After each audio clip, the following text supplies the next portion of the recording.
Okay, guys, last week I called it. I said, whatever Candace comes back with, you know what? Warranted. And let me tell you, she came out swinging.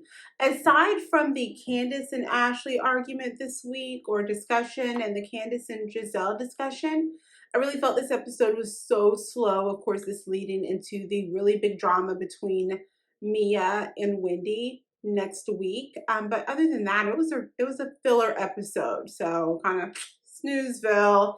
But nonetheless, welcome to Talking Taste with Ty. Let's talk about it.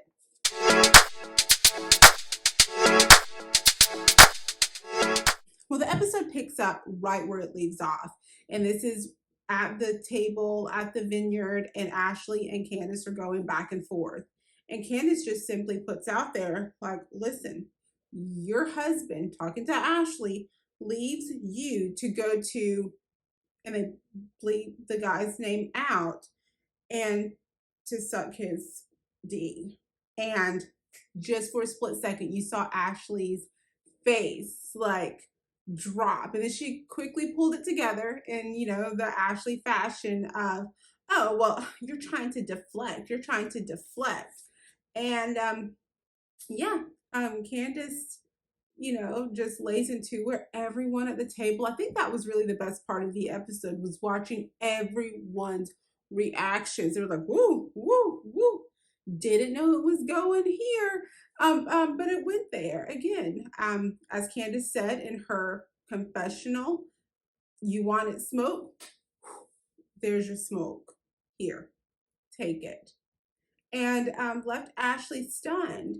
Wendy had to shut down the dinner or the burn session. She's like, you know what, everyone, that was enough. Let's go. But listen, let's just be honest. Ashley had it coming. I mean, I think all of us, after watching this episode, wanted to see the Mean Girls 2.0 get those smirks wiped off of their faces. I mean, Giselle, Mia, Robin, Ashley, they really have banded together and formed some unholy alliance, and they are just absolutely terrible. I mean, just terrible people right now. I'm not enjoying their scenes at all. I really love the nature of this show and the opulence that the Housewives has shown in the past, but I feel like Potomac really is not giving that. It's not showing that for me, with the exception of a few characters. I mean, I want to see like the ladies of Real Housewives of Dubai. And so again, just I love the Potomac ladies, don't get me wrong, but these antics are just so lowbrow that it's just making the show not even enjoyable anymore. Nonetheless, me and Karen go back to the Sprinter where Robin's just been chilling the entire time after throwing her tantrum and leaving the last episode. She says she's waiting on her Uber. Oh, my Uber is 30 minutes away. Girl, you did not order an Uber. You did not even order an Uber. Trust me, you're sitting there and you're going to collect your Bravo paycheck, whether it's inside with the other women or it's outside, again, throwing a tantrum in your Uggs by yourself in the Sprinter van. Wendy and Ashley stay at the table because, those two rode to the vineyard together. And Wendy was like, Ashley, what was all of that? This is where Candace always has to pay attention. Ashley said, well, when I was at Candace's house the other day, she was going on and on and on about Giselle and, everything Giselle was saying. And I thought, oh my gosh, does Giselle have another attack dog? What does she have on these women?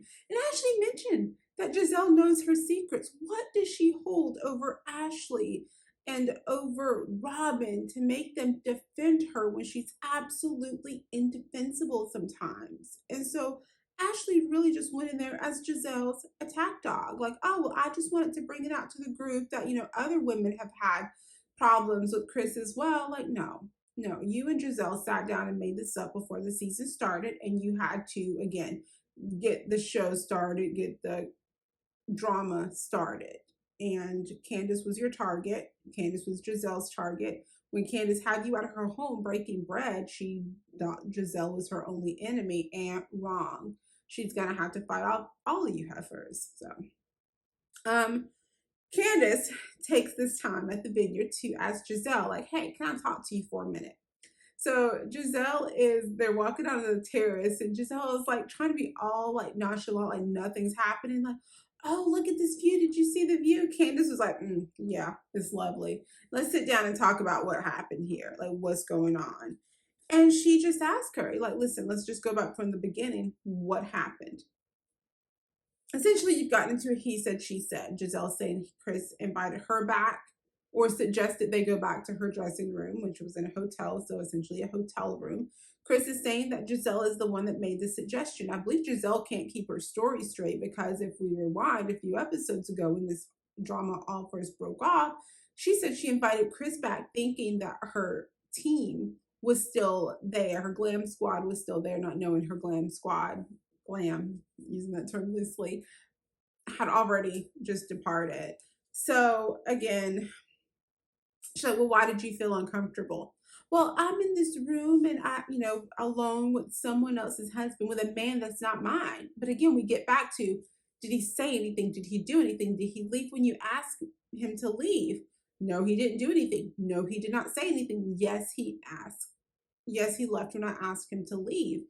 And Candace said, well, where is there some sort of malintent? Did you think he lured you back there? And I love that she used the word lured because that's exactly what Giselle is implying with her allegations.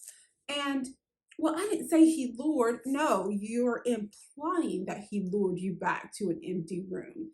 And this is just where it gets messy. And this is where the story and these malicious stories stop being fun. Chris has had, tweets. He's having to go out and do lives. He's having to defend himself, defend his reputation. No man, no person ever wants to be put in this position because some person sat or some group of people sat down and thought it would be funny to play on your name. This man has a job. His employers could easily see this and, terminate him. These are really serious allegations. I mean, and she just keeps going, oh, well, I was uncomfortable. I was uncomfortable. But again, he didn't do anything to make you uncomfortable. Is this a story that you made up in your mind? And if so, why are you publicly bringing this to the cameras instead of contacting Candace and Chris one-on-one and having this discussion with them? Like, it absolutely makes no sense. She is really defaming this man. And I'd sue the heck out of her if I were him because I think he'd have a case. So they continue on. Candace holds her composure for as long as she could, but obviously she's really upset. And when Candace is upset, Candace tears up. And I hate when people think that's a sign of weakness. That's just Candace. Candace cries when she's angry. She cries when she's upset. She cries when she's sad. Some people do that. I'm not one of those people, but bless her heart, she is. And you can tell she's really upset. And she's like, you know what? You're not going to sit here and really tap dance in my face. And she called Giselle a see you next Tuesday. And she's like, she's not going to have her intelligence insulted or tap danced on. So kudos to Candace for seeing through the BS and for standing strong with her husband. And kudos for Chris for going out there on social media and telling people, like, listen, these ladies are lying. And production continues to validate him and with the other rumors, like with Ashley said about her friend Deborah. So Ashley and Giselle, Giselle goes back to the Sprinter van where the other ladies are and proceeds to tell Robin a very made up story about what just happened that Robin missed out on. She's like, oh, you didn't hear? Oh, let me tell you what happened. Turns out Chris was trying to hit on, Ashley's friend Deborah, and he was feeling on her booty. Like, what? Maybe in editing the part got cut off where Chris was feeling on Deborah's booty, but let's just be honest. We're there at this party, a cast party, production's all there. Camera crews are all around. His wife is on the other side of the room, but yeah, He's feeling on this woman's booty. Come on. I mean, if you're going to make a lie up, make it good, make it believable at least. Goodness gracious, these women. Whew. I digress. And from here, it kind of gets boring. Ashley goes to visit a lawyer and tells the lawyer tells her everything that everyone else has already been telling her. She's telling the attorney why she wants a divorce. Oh, I'm bisexual. When we first got together, I was really into threesomes and really into this lifestyle, and now I'm not, and he's really not happy with that. But yeah, you were bought and paid for. Like had expectations, and then you flipped the script. Like you popped out some babies. It was like, no, I don't want that lifestyle anymore. And he was like, well, this isn't what I signed up for. He's well within his rights to do that. Um, she's letting her attorney know. I'm sorry, the attorney that she's essentially interviewing know that Michael wants to avoid attorneys. Well, of course he does. He's worth like over $20 million. He wants to protect his money. In fact, he probably should have never married you, but he did so with a prenup. Turns out that prenup just expired, and now anything that Michael earned within their marriage is fair game. So, trust me, Michael is no idiot. I guarantee you that there are assets that are hidden. I guarantee you that earnings were low, that he could use. Oh, well, we're in a down economy because Michael's an investor. I think he invests a lot in real estate. I mean, he could.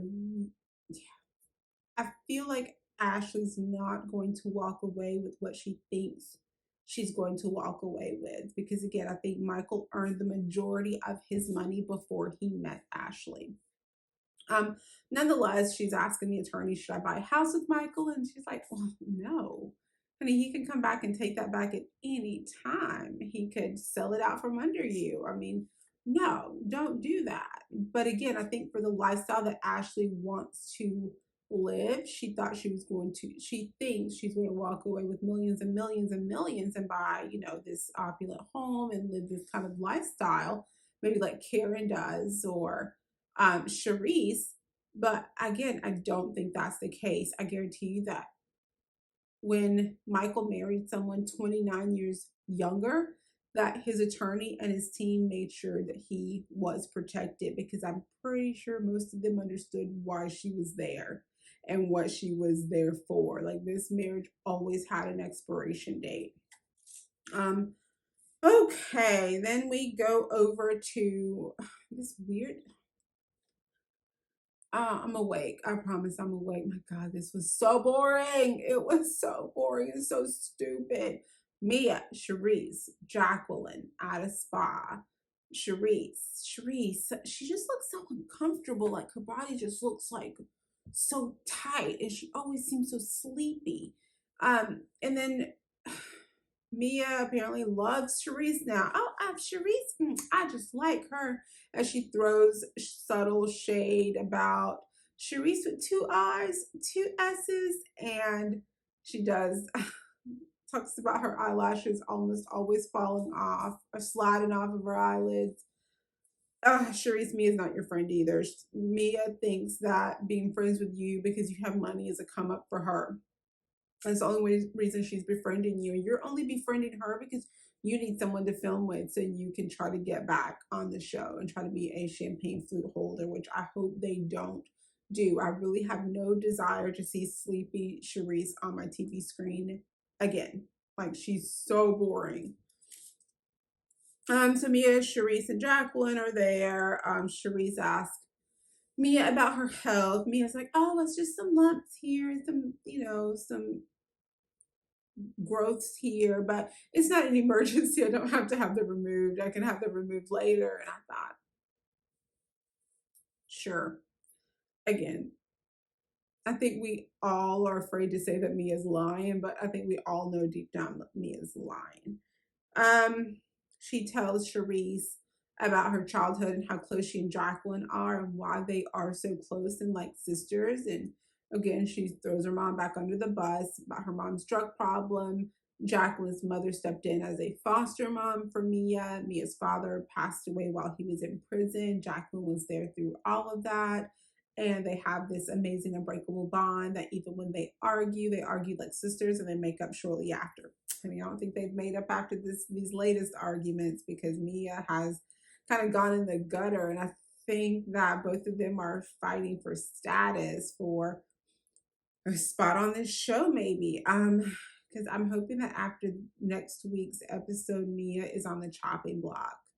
I could, yeah, dump Mia, bring back a scholar. Like, bring back a scholar so we can have team Wendy, Candace, and a scholar together against those demons. And Candace, or I'm sorry, Karen as a mediator, and then you have Robin, Giselle, and um, Robin, Giselle, and Ashley. Those three wicked witches of the West together. Mia gets excited, tells them all about the trip, invites Cherise, lets Cherise know that don't worry, even though there are only 6 bedrooms, 9 girls, I'm gonna hook you up, girl, because I like you. So there's that. We get to Wendy and Eddie. Oh my gosh, how can they be like any less cute? My goodness, they're an adorable couple.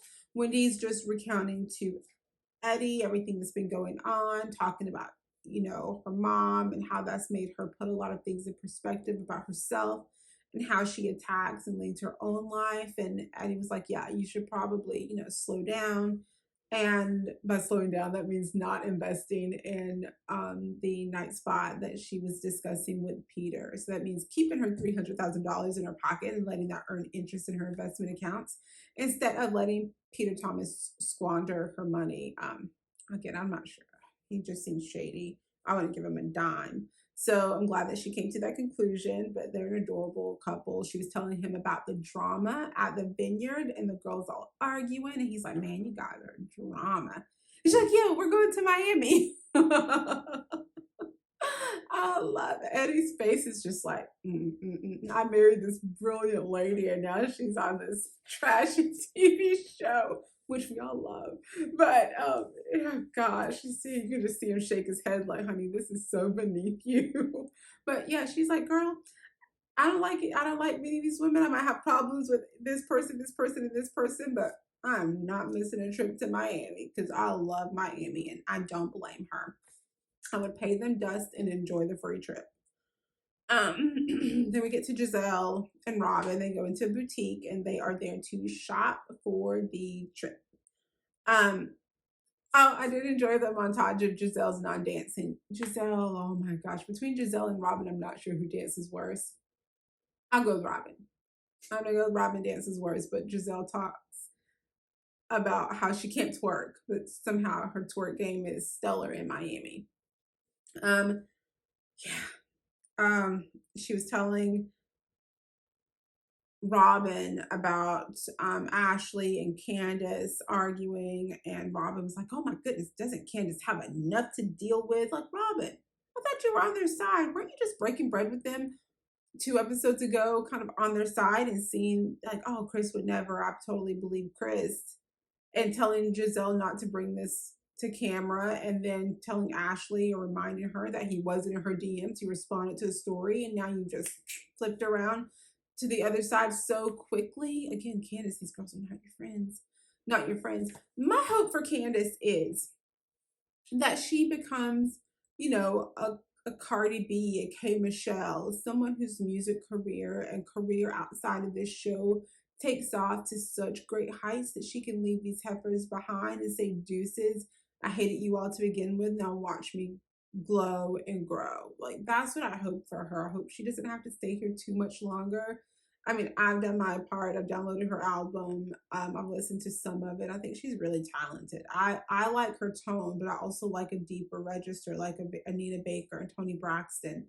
I love that. I digress. Sorry, went off on a tangent there, but Ashley gets there. Ashley's telling the ladies about meeting with the attorney, and how Michael was really upset when she approached him about purchasing the home in the LLC. And he's like, of course I didn't start an LLC without you. I wouldn't do that without you. How would you accuse me of such things? And then everyone pauses like, But you told us last time you'd already created the LLC. See, Ashley lies. Oh my goodness, can between Ashley, Giselle, and Mia, I'm not sure who lies the most. We should start doing a count. That's what we should start doing during each episode. I can run a tally at the bottom of the screen and we can see who tells the most lies each episode. And we can have a winner at the end of the episode. I like that idea. We should totally do that. Um, yeah, even Giselle was in her confessional. They were all very, very confused. They talk about the accusations that Candace brought up about Michael having to pay to please other men. And in the confessionals, both Giselle and Robin seem to totally believe it. Like, well, I mean, it's not that far fetched. So I wonder how Ashley feels watching those confessionals back, like her good Judy's that she just rides or dies for, especially Giselle. Essentially bashes, she doesn't bash Michael, but she doesn't, she understands what he's capable of. So, yeah.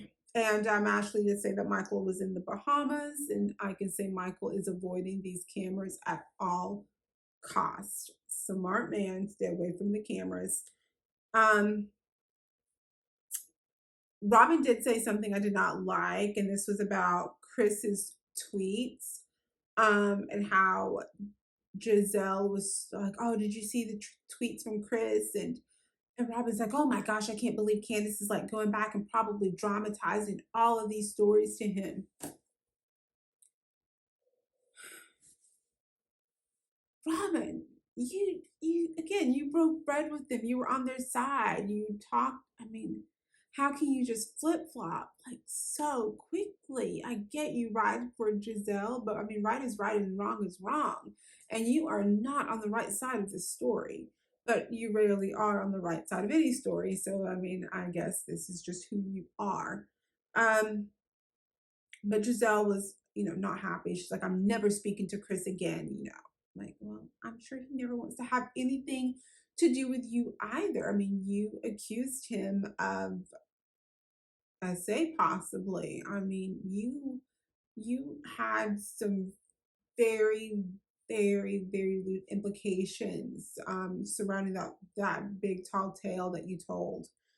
Um, let's see. The ladies all get to the airport. Ashley's dancing, doing a TikTok at the airport. God bless her. She can, well, let's just say she got her rhythm from her daddy's side of the family. It is, bless her heart. Um, they get to the airport. Candace can't be there. Candace is going to come down later because she has a previous engagement. I think she's recording, and she talks about wanting to come to Miami anyway because she needs to finalize the deal with Trina. So I hope we get to see her do that. In fact, I really want to see more of Candace's budding music career, her growing music career, because I've been on Twitter and I've seen lots of still images from some of her shows. And I'm really impressed. I mean, she comes to back to Georgia. I definitely would love to see her in concert. So the ladies all arrive in Miami. They get into Tahoe's in car one. You have Mia, Giselle, Karen, and Jacqueline. And I think Mia refers to them as, like the starting lineup or whatever. It's ridiculous. In car two, you have Wendy, Robin, Ashley, and Charisse. And Robin just cannot understand why she's not in car one. I think she's so slighted that she was not in car one with her bestie Giselle. Like, honey, no one considers you the cool girl. They wanted Giselle and Karen in that car because that's who they consider the leaders of the group to be. And they put the flunkies in the car number two. And of course, Mia was going to have her best friend Jacqueline with her because, her bestie.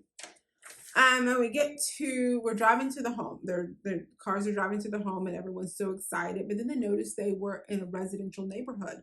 They were not in South Beach. They were across the ways from South Beach, in a very residential neighborhood. The home was a $12 million home. Mia made sure to tell them that, but it was a $12 million home again, in a not so touristy neighborhood.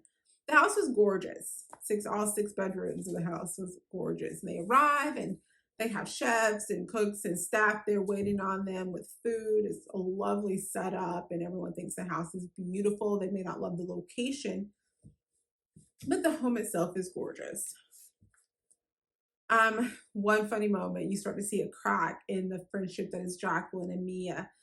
They are in line. I'm going through this beautiful spread of jerk chicken and all these sides and salads, and I think pineapple salad. It all look glorious, look amazing. I think Mia said something about the one of the guys, staff members there needed. He asked her if she needed help carrying her plate. And Jacqueline just makes a joke to her, like, "Oh, I bet he can help you in other ways later," or something along those lines. Don't quote me. I did not write it down. Again, this episode was kind of snoozeville. And Mia was like, oh, Jacqueline, G and I are celebrating our 10 years together. Like, don't imply that I cheat on my husband. Wink, wink. I mean, if you know, you know. Oh, these ladies are not fooling me. They are. Mm. I feel sorry for G's family having to sit back and watch him make this decision to be with Mia, knowing kind of who she is and what she does, and then see him give access to these businesses to her, which is probably why they've been locked out of all their accounts. And she's on social media right now, kind of crying about being broke for, all intents and purposes, not having access to those accounts. So yeah, I think his family kind of sees her for who she is, and they don't trust her, which is why I think has hurt G and his business dealing with his family. But again, I don't know. I'll have to dive more into that story. Maybe I'll do another video on that. I'll kind of dig back through her tweets and Instagram posts. So we get to the room assignments. Okay. We have Karen downstairs. Oh, by the way, this is Karen's 59th birthday that also falls on this girls' trip. And Charisse is there. Karen was not expecting her there. She sees her at the airport and gives her like the most glorious fake smile and fake attitude. Oh, Charisse, it's so good to see you. And she turns to the camera like, I guess she didn't see that coming. And Charisse was shocked, like, oh, she just spoke to me. I mean, these two really dislike one another. It's really kind of interesting to see. So they divide up into rooms. Mia's come up with the grand idea to name all the rooms after stripper movies or phrases and sayings, which I think is kind of fun. So Karen is in the Potomac Teas downstairs alone. You have the Hustlers room for Robin and Giselle. You have Players Club. Ashley gets a solo room. You have Show Wives. Wives plural, just Wendy, keep that in mind. And you have P Valley with Charisse and Queen of Diamonds with Jacqueline and Mia. And Jacqueline has to get up and be seen. Lord of mercy, she's trying really hard for this champagne flute, like really, really hard. So they also give Charisse a confessional. Sleepy Charisse gets a confessional. Charisse is like, my room does not have a private bathroom. I sleep naked and I snore. Like, this is just unacceptable. And the entire time, as everyone's showing each other their rooms, Wendy's like, where's Candace sleeping? Oh, don't worry. Candace's card is right here. But where's Candace sleeping? I think Mia at one point made a comment. Don't worry. She's under the roof. She'll be under the roof. So Candace does not technically have a room yet. So again, keep this in mind. So everyone's kind of complaining about the rooms. Giselle's really upset that she has to sleep or share a room with Robin once again. She doesn't want to share a bathroom with Robin, and Robin apparently poops twice a morning. I'm sure Robin just loves Giselle for putting her on blast and putting her business out there. But she wants her own room. It's like, well, you guys are freaking frack. You guys are besties and you're up each other's butt all the time. The least you can do is share a room with 2 beds. You'll be okay. You'll survive. Let's see. Again, this is really boring, guys. I'm so sorry. This is just really not a fun episode. But we get down to the girls all kind of getting settled in. Charisse is on the phone trying to find other arrangements. So Candace is still not there yet. Ashley decides to act like a 12-year-old, steal Candace's room assignment card runs off to Robin and Giselle, where they find out that Mia has placed Candace in the same room with Mia, with one bed. Tacky, just wrong on so many levels. I get you dislike the two of them, but to disrespect them, to have two grown women sharing what looks like a full size bed with one another is just ridiculous. Then when our Ashley hurries up and she puts the card back as they all giggle because they're all just thinks this, they think it's so funny. They can't wait to see the fallout. See, this is what they're doing. This is what they're doing. They keep testing Candace and Wendy. They keep wanting to get these reactions from them so they can label them as aggressive or overreactive or all of these other names that they assign to women that look like them and get them kicked off the show. Very much what they did with Monique. I threw out some of the fact she just wanted to leave. They're doing the same thing. They keep wanting a moment. They want them to blow up. And so they just keep picking. They're going to keep doing it. Sharice offers to leave. She's like, listen, I don't like my room anyway. I'm going to solve your problem. You don't have enough rooms. Candace is not here yet. She doesn't have a room. I'll leave. Problem solved. I'm like, oh no, you don't have to do that. Meanwhile, Mia's upstairs. She calls G, tells G how grateful she is for him because she didn't realize how difficult it was to get her own baggage at the airport, and she almost forgot because she's so used to just walking right out. Okay. And then she calls Peter. Peter. How does he keep getting on these shows? Who keeps inviting him back? Every time he has the sunglasses on, he's so cringe. Peter, yes, I wanted to make sure you had accommodations for us at your nightclub. Peter has a nightclub in Miami. She wanted to make sure that all the ladies could be accommodated. I have 8 ladies with me. And she starts to name them off. And he goes, Wendy? What, Wendy? Oh, tell Wendy she and I have beef. And Mia's like, what? And that's where the show ends. As we all know, we see the scene from next episode. This is the episode where Mia acts a freaking fool, throws a glass of wine or a drink at Wendy, and then tries to hit her with her clutch. If I was Wendy, I would have mollywopped her. But again, Wendy understands she has far, far more to lose than Mia. Mia has absolutely nothing to lose. She has 2 kids, a G. She no longer has a career or a job aside from this show. Wendy has 5 jobs. Like, she's 5 jobs. So yeah, she has so much to lose, and I think she maintains her composure. But I can't wait to see how this goes down because, I mean, again, part of me wants Wendy to lay into me and just let her have it, and another part of me just don't give her the satisfaction. She's trash. Don't stoop to her level. But yeah, that was pretty much it. Oh, aside from Giselle in the van lying and saying that she has 3 men in her rotation and she wants a young boy to add to her rotation. Honey, please stop. She might have one dude. I mean, she's pretty. Giselle's pretty, but her personality's horrible. I could see her stringing some older guy along. Younger, Giselle doesn't read young to me. Nothing about her is youthful. In fact, she seems and acts older than Karen most of the time. So again, that was the end of the episode, guys. Thank you so much for tuning in to Talking Taste with Ty. Please don't forget to comment. Let's keep the conversation going below. Subscribe so we can see future videos. I'm going to recap the show weekly along with some other shows as well. But like, comment, subscribe below. Guys, I'm so excited for next week's episode. It's gonna be crazy. I feel like I want to punch a wall already. Like, oh, somebody just let Mia have it already. Just put her in her place. Again, Mia, Giselle, Ashley, Robin, they really all need to be put in their place. And I think as viewers, it's gonna be up to us to do it. As I read the Twitter feeds after these episodes, I'm not disappointed at all. But yeah, that's all, folks. Thanks so much. Love and light.